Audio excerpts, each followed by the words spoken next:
Assalamualaikum warahmatullahi wabarakatuh. Perkenalkan, nama saya Muhammad Rilpa Ramadan dengan NPM 240 160 121 066. Pada kesempatan video kali ini, saya akan mempresentasikan sekaligus mendemonstrasikan secara langsung proyek ujian akhir semester saya mengenai rancangan dan simulasi jaringan skala koparat menggunakan Cisco Packet Tracer. Bisa kita lihat bersama di layar, studi kasus arsitektur jaringan yang saya bangun ini terdiri dari 4 buah wilayah gedung jaringan ditambah satu area server pusat dan data center. Seluruh area ini saling dihubungkan dengan cara terintegrasi oleh 5 unit router jenis router PT-MT dan 8 unit switch. Infrastruktur ini dirancang secara nyata untuk menangani kapasitas perangkat yang besar, sehingga sudah memenuhi syarat minimal 100 perangkat komputer aktif di dalam sistem. Seluruh indikator kabel ini sudah menyala hijau penuh, yang artinya secara fisik semua perangkat telah terhubung dengan baik. Sekarang mari kita mulai ke fondasi utama yaitu dari jaringan ini, yaitu skema pengalaman IP address. Sesuai dengan instruksi soal, IP network utama wajib bersifat unik berbasis 2 digit terakhir NPM mahasiswa dengan format 192.168.x.0. Karena NPM saya itu 66, maka IP utama yang digunakan adalah 192.168.66.0.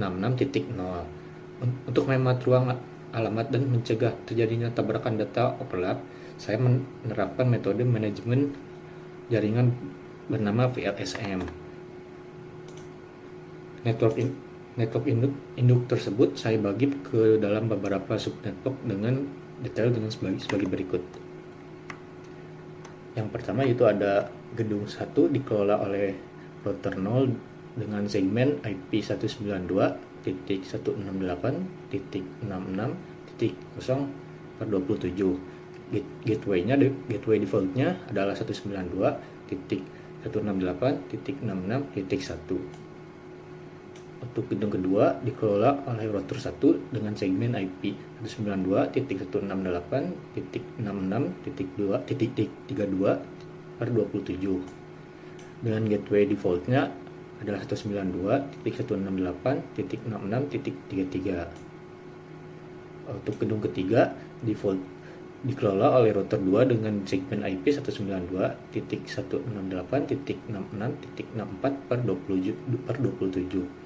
Gateway defaultnya adalah 192.168.66.65. Untuk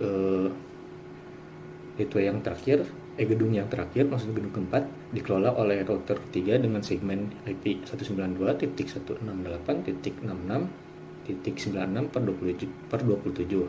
Gateway defaultnya adalah 192.168.66.97. Lalu ada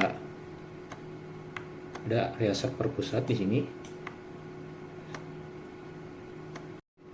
Terakhir ada area server pusat yang mana server 0 itu di bawah router 4 menggunakan segmen IP 192.168.66.130 dengan gateway 192.168.66.129. Dan satu lagi server yang terblokir itu ada IP address-nya itu 192.168.66.140 dengan default gateway-nya 192.168.66.129. Terus untuk alasan saya memilih prefix per 27 untuk wilayah gedung adalah karena prefix ini menyediakan hingga 30 IP host valid per gedung. Jika ditotalkan dengan 4 gedung, maka jaringan ini sanggup menampung hingga 120 komputer klien, yang mana sangat aman untuk target minimal 100 perangkat dari Bapak Zen, Pak Yayan. Sedangkan untuk area server saya mau persempit menjadi per 28 karena zona data center ini bersifat steril dan hanya membutuhkan sedikit slot IP khusus server. Lalu agar manajemen network di tiap gedung berjalan dinamis dan efisien, saya mengonfigurasi fitur IP DHCP pool langsung di dalam masing-masing router cabang. Mekanisme ini membuat seluruh PC klien di setiap gedung otomatis mendapatkan konfigurasi IP, netmask, gateway hingga alamat DNS server secara instan dan dari router tanpa perlu kita setting manual satu persatu. Selanjutnya kita menghubungkan ke 5 router yang berbeda di subnet ini. Saya menggunakan protokol routing dinamis OSPF (Open Source Path First) dengan ID area 0 backbone. Alasan saya memilih OSPF dibandingkan static routing konvensional adalah karena skala jaringan kita yang besar dengan total 5 router terpisah. Menerapkan static routing manual akan memaksa kita akan mengetikkan balasan baris perintah secara manual di setiap perangkat. Langkah satu saja jaringan akan putus. OSPF menyelesaikan ini secara otomatis melalui pertukaran informasi antar router. OSPF akan selalu mencari rute tercepat dengan latency paling rendah. Dan jika ada satu jalur router yang terputus, OSPF akan langsung mencari router alternatif dalam hitungan detik. Mari kita langsung saja verifikasi performa routingnya dengan membuka CLI pada router pusat. Saya menghentikan perintah show IP route.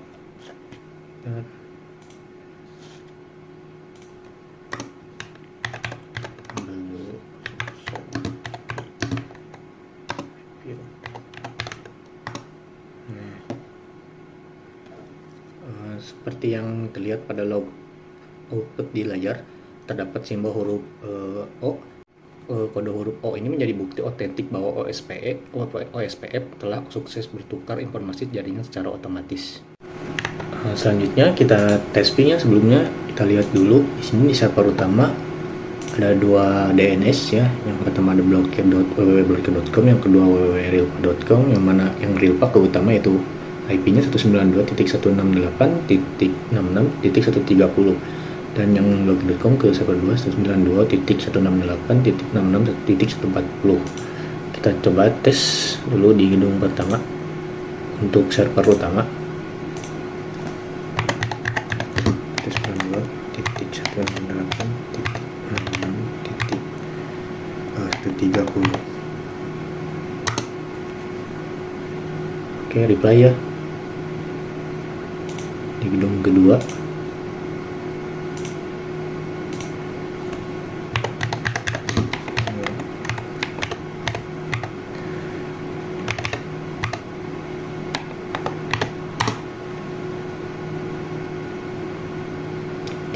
reply aman, tidak ada RTO. Di gedung 3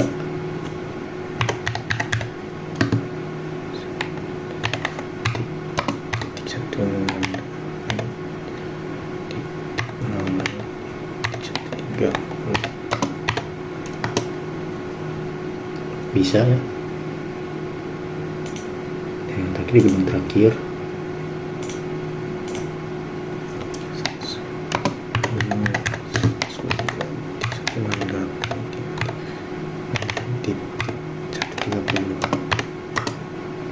Oke, bisa ya, tidak RTO. Selanjutnya kita coba tes web.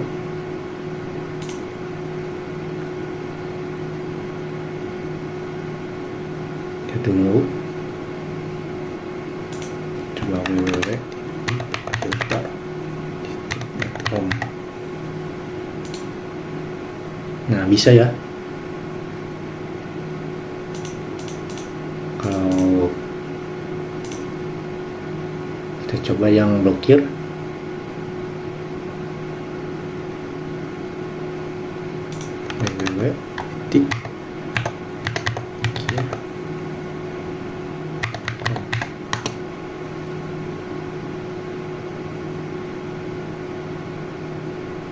tunggu. Udah lama, coba percepat. Oh, itu tadi bisa. Nah, request timeout ya, RTO. Nah, kita coba ping.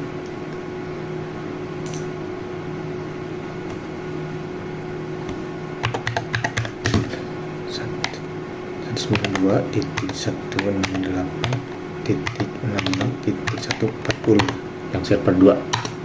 Nah, kalau yang di ping yang bisa ya kalau di ping. Jadi yang di blok itu webnya saja. seperti itu.